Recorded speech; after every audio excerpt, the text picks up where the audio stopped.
In today's video, I'm going to teach you how to use Wipeout in AutoCAD, hide drawing objects easily. If you've ever needed to cover part of a busy drawing without deleting anything, the Wipeout command is the perfect solution. A Wipeout is a mask that sits on top of your geometry and hides what's underneath on screen and when you plot, while leaving the original objects untouched. Let's walk through it step by step so you can use it with confidence. Start by opening the drawing you want to work with. Click into the command line at the bottom of your screen, type Wipeout and press Enter. You can also press the spacebar instead of Enter if that's your habit. AutoCAD will now prompt you for how you want to define the boundary of the Wipeout. You have two choices: draw polygon or select polyline.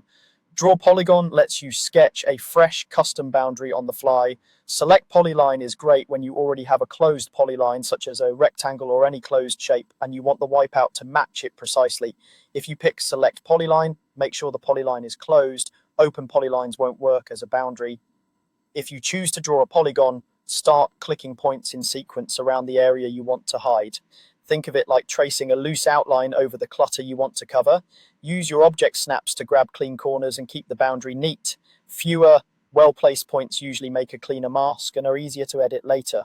When you've placed the final point, press Enter to finish. AutoCAD will automatically close the shape back to your first point. As soon as the boundary is defined, the objects inside are hidden from view. Nothing is erased. The underlying lines, hatches, and text are still there, just concealed by the Wipeout on top.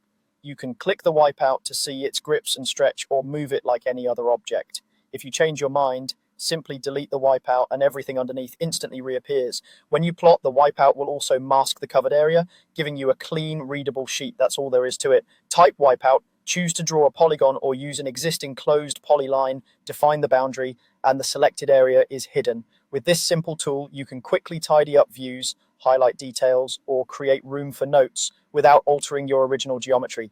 Try it on a copy of your drawing first, get a feel for the boundaries you like, and you'll be using Wipeouts like a pro.